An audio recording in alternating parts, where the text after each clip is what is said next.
Bienvenidos a Cine, Rock y Rosca, el podcast que habla de la política, pero no a través de la actualidad y las noticias, sino a través de la música y de las películas. Bueno, como la otra vez, nos acompaña nuestro amigo, nuestro compañero Mayito. ¿Cómo andas, querido? ¿De vos? ¿De qué vamos a hablar de Juanpa? Vamos a hablar de Relatos Salvajes y de la Versuit. La canción Se Viene. ¿Y el título del capítulo cuál es? El estallido social, el estallido. ¿Bien? ¿Por qué las sociedades estallan? Pero antes de meternos en eso, vamos a hablar de cómo se organizan las sociedades. ¿Por qué se organizan en comunidad? ¿Y por qué aparecen los estados? ¿Bien? Y ahí más o menos te imaginas de quiénes podemos hablar, de qué intelectuales. Yo no soy muy intelectual, pero me acuerdo en la facultad, Sí. los autores que hablaban del contrato social. Muy bien. Locke es el único que me acuerdo. ¿Solo Locke? Sí. Bueno, el primero era Hobbes. Hobbes. ¿Bien? Que Hobbes hablaba de que el hombre por naturaleza es violento. ¿Bien? Hobbes tenía la frase de el hombre es el lobo del hombre. Básicamente lo que dice es que el hombre al ser violento, ante esa situación de inseguridad que le genera de que cualquier otro pueda atentar contra él, se une con otros. Y generando una comunidad, generando un estado para defenderse. ¿Bien? Después está Locke. Locke. Bien. Locke lo que habla es que el hombre se une para proteger la vida, la libertad y la propiedad. Y le da el poder al soberano, le da el poder al Estado para que le pueda resguardar esos derechos. De alguna forma es una especie de administrador, ¿no? Que la ciudadanía hace un acuerdo para que el Estado lo administre. Exactamente. Sí. Ceden su libertad a las personas para que ese Estado pueda resguardar ciertas libertades. ¿Bien? Y después está Rousseau, que es el que más le dio sustancia a todo este concepto de contrato social. De hecho, hay un libro que se llama El Contrato Social de Rousseau, que básicamente lo que habla él es de la voluntad general, que los estados son legítimos y la gente los respeta si es que respetan la voluntad general. ¿Qué es la voluntad general? Bueno, básicamente lo que quiere la gente. ¿Bien? Si no representan lo que quiere el pueblo, la voluntad del pueblo, bueno, esas instituciones pierden legitimidad. ¿Bien? Bien. ¿Me seguís? Te sigo. Bueno. ¿Y qué pasa cuando ese contrato social, qué pasa cuando ese contrato que se celebra entre los hombres y el Estado, de forma ficticia obviamente, se rompe? ¿Qué aparece ahí, Mayo? Y aparece el lado más animal del ser humano, tal vez, ¿no? El lado más individualista y que tal vez sesgado y saca lo salvaje de uno. Que un poco lo vemos en Relatos Salvajes, un poco no, en realidad, digamos, como lo dice el título, Relatos Salvajes, son distintos relatos, distintos capítulos, no me acuerdo ahora cuántos, pero muchos, en donde se generan distintas confrontaciones de seres humanos que tienen distintos intereses y que todo el contrato social, la reglamentación, los poderes de Estado desaparecen, ¿no? Bien, Y que por los intereses chocan y terminan pasando muchas cosas. perfecto.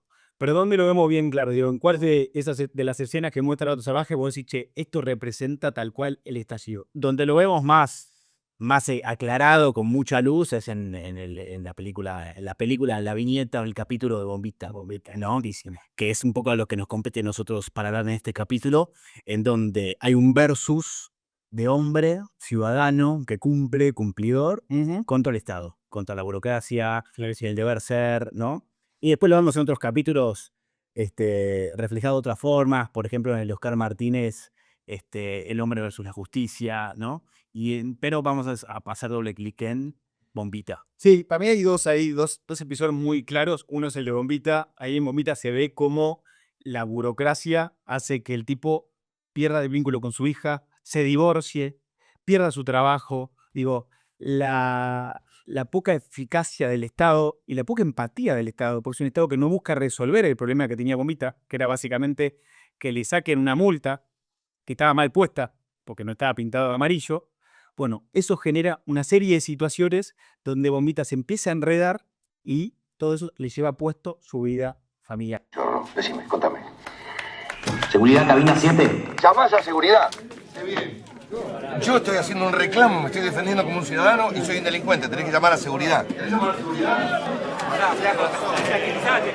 Llama a seguridad. ¡Llamala! ¡Llama a seguridad ahora! ¡Déjame! ¿Qué haces? ¡Déjame! Ok, entonces vemos un hombre, un ciudadano común, un ingeniero formado, casado, en un matrimonio, digo, bueno, eso no lo sé, pero digo, dentro de un matrimonio con un hijo, un hombre, digamos, clase media, lo que se puede llamar normal, Exacto.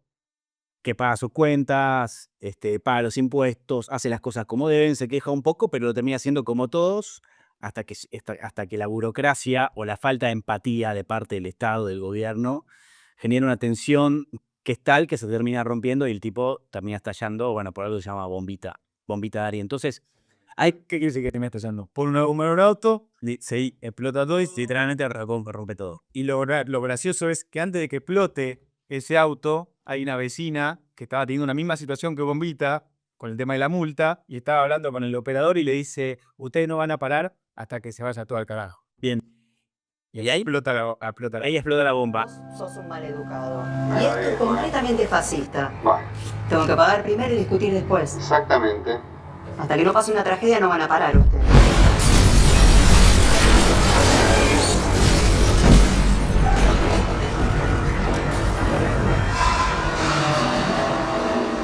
Y ahí lo que una de las preguntas que me hacía mucho más profunda es ¿en qué momento el Estado le suelta la mano al ciudadano y solamente piensa en la política y deja de ser un Estado empático? Digo, servidores públicos que se confunden, que tienen fallas, pero esa falla la termina pagando la gente y no se autocrítica. Digo, en este caso es el ejemplo de un cordón mal pintado, que ni siquiera tuvieron el tupé ir a revisarlo y el flaco terminó pagando la multa.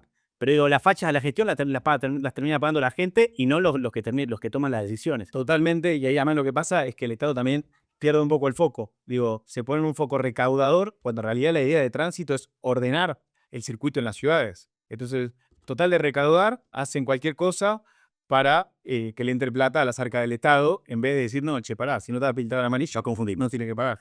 Hay una frase que en un momento el amigo de Darín, la frase es, como vimos recién, te relajás y pagás y dejás que todo siga en modo totalmente alienado, un ciudadano más, o te revienta el corazón, ¿no? Y ahí es cuando yo separo en dos tipos de ciudadanos. Los que pagan y se callan la boca, que por lo general somos la mayoría, y después está los que reventamos. Digo que todos en algún momento reventamos, ¿no? ¿Quién no se calentó con algún en el banco, yendo al banco a pagar un trámite, o cuando no te dan respuesta de un tema que te inquieta, o cuando no es empática la atención? Totalmente. Obviamente, Bombita se fue a la mierda, ¿no? Pero digo, creo que esa dualidad contrastante en mí, en vos, en cualquier ciudadano está. A veces estallás y a veces te callás y pagás. Yo creo que en Argentina, ahora después igual me estoy spoileando un poquito del bloque que se viene, pero me parece que esta sociedad está pagando y no está estallando. Bien, capaz puede verse como una forma de estallar que haya surgido Milei como presidente, porque es un tipo que básicamente encarna 100% el enojo de la gente, pero la gente no está yendo a la calle a romper las cosas. Digo, la gente no está yendo contra el sistema ellos mismos, ¿bien? Como sí lo vimos en otros momentos, por ejemplo en el 2001. Pero sí, yo creo que ahora la sociedad está pagando. No sé cuánto vamos a aguantar de eso. Yo ahí no estoy tan de acuerdo. Creo que el efecto Milei, digo que el explote de la gente, la explosión de la gente se vio reflejado dentro de un proceso democrático que fue la elección del 23, digo, pero esa sensación, ese voto a Milei, de alguna forma fueron microestallidos que tuvo la gente. Se los depositó a Milei estalló y dijo, este pibe estalla como yo, lo voto, ganó Milei. Dentro de un proceso democrático, pero si está el estallido representado una persona. ¿Viste como Jesús cargaba los pecados? Bueno, Milei cargaba un poco los estallidos, pero dentro de las reglas del sistema, dentro de la regla de juego. Dentro de la regla de juego, sí. En cambio vemos otros casos, como por ejemplo Chile en 2019, Argentina en 2001, bueno, Francia también con la movida de los chalecos amarillos, o el asalto Capitolio de Estados Unidos, donde la gente se saltea la regla de juego. Dice, chao, basta, me cansé de este manual, vamos por afuera a romper todo. Eso todavía no pasa en Argentina. A eso me refiero. Ahí todavía no llegamos a ese estallido. Hay estabilidad. Me gustó la idea igual de los microestallidos. Los microestallidos. Son los pecados de los ciudadanos que lleva Jesús en la cruz, son los microestallidos de la gente que lleva en los hombros Milei, un poco, ¿no? O al menos en el 2023. Después las cosas cambiaron un poco.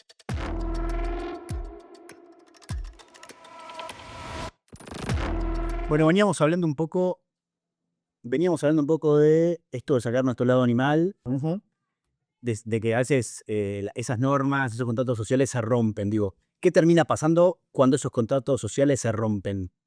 Bien, perfecto.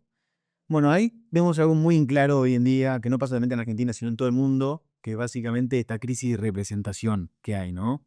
Una crisis de representación muy fuerte que genera varias cosas. Una, por ejemplo, es la fatiga democrática que hay. La gente está muy enojada con la democracia, pero no con la democracia en sí, sino con la eficacia que hay después con los gobiernos que son elegidos democráticamente. Entonces la gente dice, che, ¿para qué voy a votar si después nada cambia?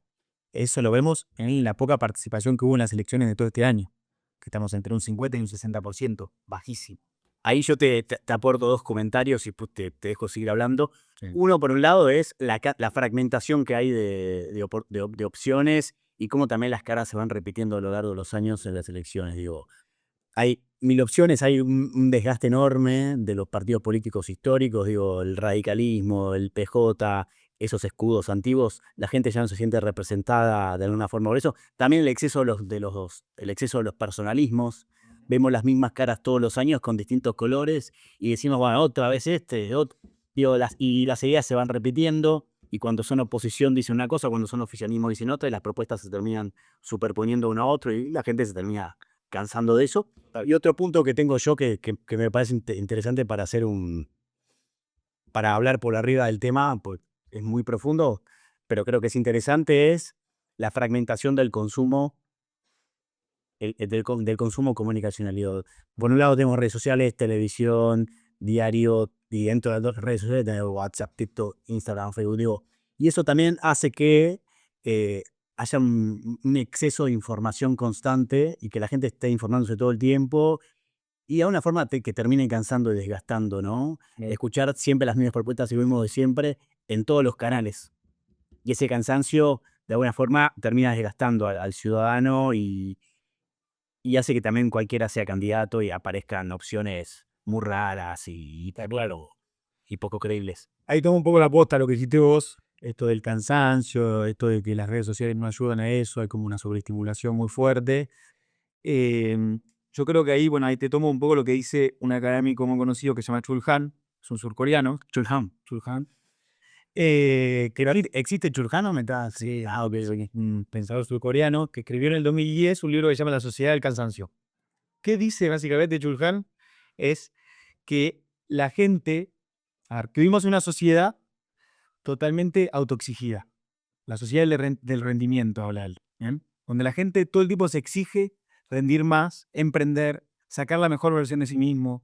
Eso se ve mucho en las redes sociales. Gente que emprende, gente exitosa, gente que viaja por todos lados, esto que laburan de forma remota y pueden laburar desde Cancún y no tienen que estar en una oficina. Bueno, todo eso genera que la gente ya no tenga no solamente un jefe que los explote, sino ellos mismos se explotan a sí mismos. ¿Bien? Y esa exigencia que tiene la gente los lleva no a reclamar, o no reclamar a la sociedad, sino reclamarse a sí mismos por qué no llegan a ese lugar que deberían llegar.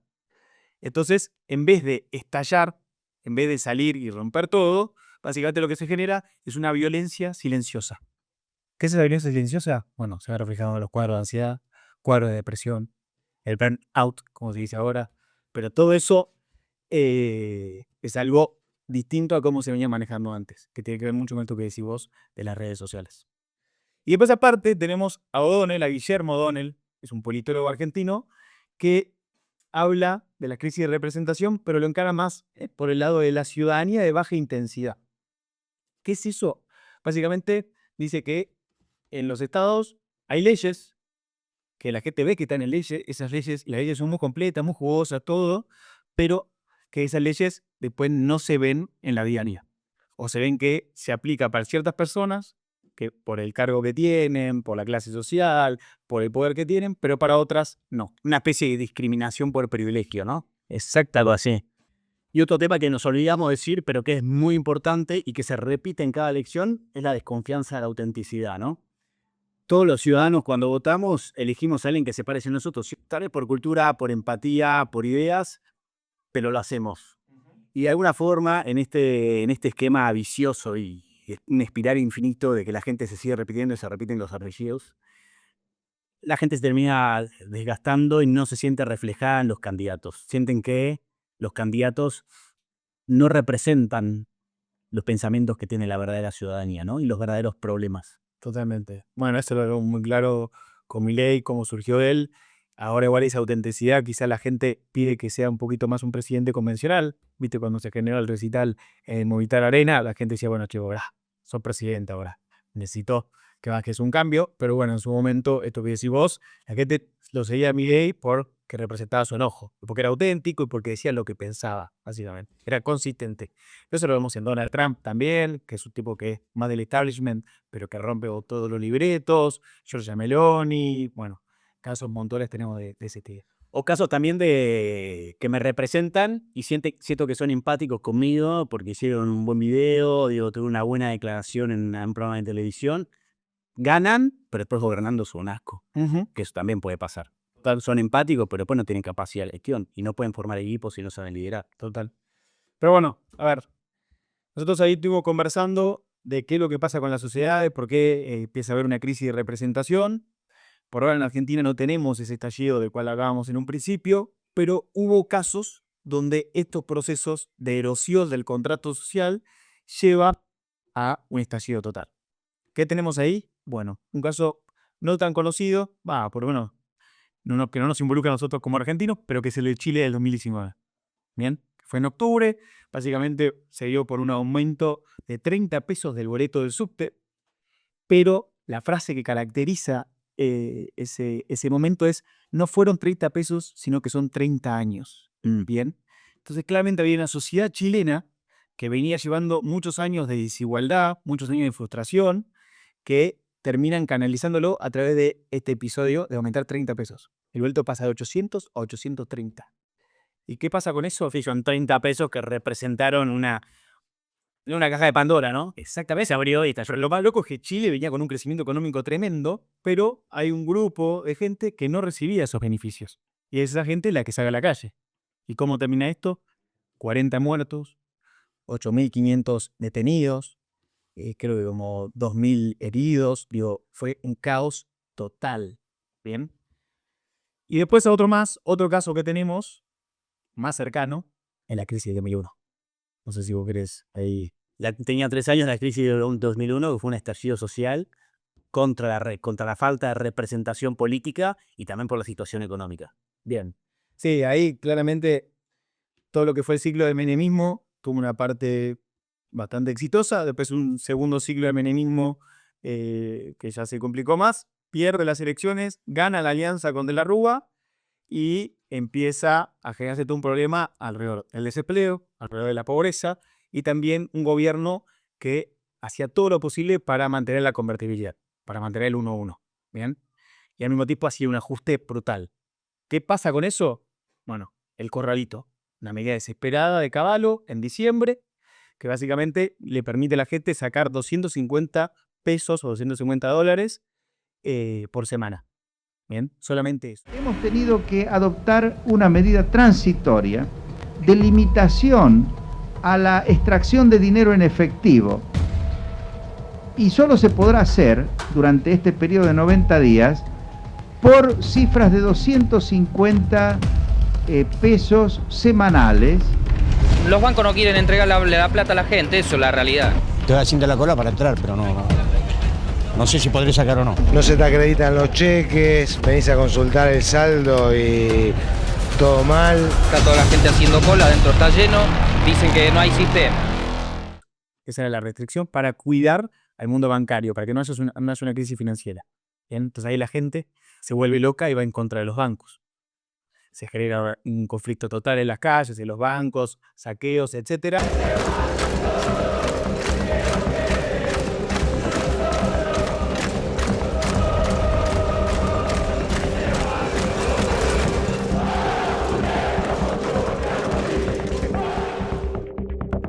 Estado de sitio, 20 de diciembre. Peor. De la Rúa saca el estado de sitio como para ordenar todo eso. La gente se revoluciona mal. Se le va encima. El epicentro de todo esto fue Plaza de Mayo, pero se dio huelgas en todo el país. Termina con un presidente afuera. Después, sí, literalmente la gente lo empujó que se vaya volando, ¿no? Estalló por los aires con el helicóptero, pero se fue.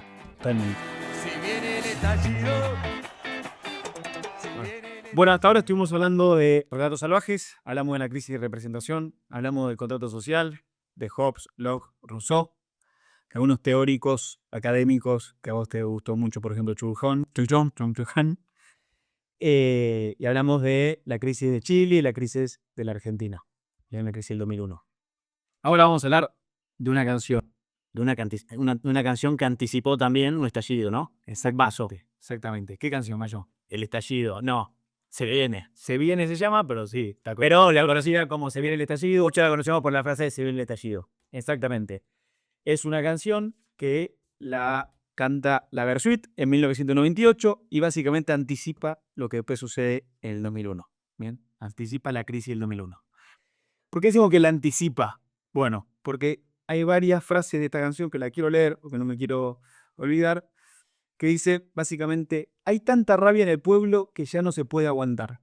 Se viene el estallido de mi guitarra, de tu gobierno también. Bien, ¿qué veía ahí la Versuit? Bueno, básicamente veía la decadencia del menemismo. Bien, como toda esa etapa muy lujosa del menemismo, anterior al 94, con la Ferrari, las fiestas en la Quinta de Olivo, la gente yéndose de viaje, comprando casa, todo eso se estaba terminando. Y ya se generaba un malestar que después iba a estallar en el 2001. Eso es lo que vio la Versuit en esta canción. De alguna forma había una especie de mayoría silenciosa que tal vez en un caldo de cultivo que se venía gestando 2 años antes, hasta que en un momento el caldo de cultivo terminó explotando la olla. Exactamente. Exactamente. Y hay una frase muy clara que es, básicamente: volvió la mala, fue corta la primavera. Volvió la mala, fue corta la primavera, cerdo miserable. El gobierno menemista fue una primavera. Fue brillantina, como decía Carlos Rivero. Pura brillantina, pero no se sostenía. Me mataste con el pelo, Rivera. Pero no se tenía el tiempo. Claramente no se tenía el tiempo. De hecho, De la Rúa, cuando agarra la convertibilidad, se engolosina con eso, quiere sostenerlo, y eso es lo que termina generando el corralito y la crisis del 2001. Pan para hoy, hambre para mañana. Exactamente. Al principio de la película Relatos Salvajes se representan los distintos actores, integrantes del equipo con animales. Sí. ¿No? Hablamos un poco de que a veces los momentos críticos nos sacan nuestro lado salvaje. Ahora vamos a jugar un poco, Juanpa, y vamos a ver qué políticos se ven reflejados en qué animales, ¿no? ¿Qué animales son qué políticos y qué políticos son animales? Arrancamos con un animal, águila. El águila, perfecto. Bueno, el águila para mí es un animal que sobrevuela al bajo de arriba, estratégico, ¿no? Bien, que está ahí viendo de arriba, pero de repente en los momentos críticos va y es letal. Caza. Cuando caza es muy quirúrgico. Bien, para mí ese es Mauricio Macri. Especialmente el Mauricio Macri de esta época, que es un tipo que de repente está en Cumelén haciendo la suya, más arriba, va a la FIFA, todo muy por arriba, y cuando sale a hablar en una entrevista, mata a una persona o la consagra, pone presidentes, el tipo es muy quirúrgico. Tiburón. Y tiburón para mí, siempre yo pienso en los grandes empresarios, en el establishment, y ahí pienso en... El tiburón es un animal que te come, digo, un animal que arriba vos te mira, y ¡sac! Totalmente. Para mí, y representa mucho poder para mí el tiburón. Y para mí Mañeto, el grupo Clarín, que capaz no lo ves dando me entrevista ni nada, pero el tipo... Los lobistas también, ¿no? Los lobistas también, sí, los operadores. El Tano Angelici podría ser. Claro, Angelici, podría ser algún perseguidor, algún otro personaje del Poder Judicial, ¿no? Esos tipos que no querés tenerlos enfrente. Si lo tenés enfrente, cagaste, Pichetto. Sí, pero Pichetto se expone más. Digo, también le podés pegar a él. Vamos con otro rano. Esto no le pega a nadie. Vamos con un rano que aparece en la película, el Tigre de Bengala. Tigre de Bengala. Bueno, ahí se ve en la película que Tigre de Bengala sería Erika Rivas, que es la que se casa en el último episodio y que después termina todo siendo un caos. Ella estalla y se genera una cosa muy, muy violenta, muy grotesca. Bueno, Tigre de Bengala yo lo pensé como, viéndolo por la película, alguien pasional, feroz, y pensé automáticamente en 2 personajes políticos muy conocidos. Una es Cristina Fernández de Kirchner y otra es María Eugenia Vidal, que en su momento, ahora no tanto, se consagró como la leona. Bueno, la leona Joveres, las leonas potentes. La leona con piel de cordero le decían. La leona con piel de cordero. ¿León? ¿Quién? León. Y los leones, la película los marcan como si fuesen los productores. Ahí está Almodóvar, Sigman. Y para mí la gente que pone la guita. Digo, para mí la gente poderosa. Antes habíamos hablado de que los tiburones eran, por ejemplo, Mañeto. Pero acá yo creo que entra, no sé, Paolo Roca, por ejemplo. ¿Bien? Paolo Roca, Pérez Compán. Es un tipo que están dentro del sistema, que son parte de y que también Inversores. Los inversores son los que ponen las reglas. Y con esta te rompo el esquema. La abejita. La ovejita pica y se muere. ¿Quién es? No, ¿sabes qué me mataste? Una abejita. No sé. Pica y se muere. No, ovejita. No, pero yo te estoy diciendo abejita. Pero yo me parece la ovejita. No importa, te lo invento yo. Ah, entiendo. La pica y se muere. No sé, señor. Los que tienen poca carrera política. No llegaron, ¿viste? Siempre amagaron, yo quiero ser presidente y después murieron. Por ejemplo, un Facundo Manes. Bien. Perfecto. Sí, muy claro.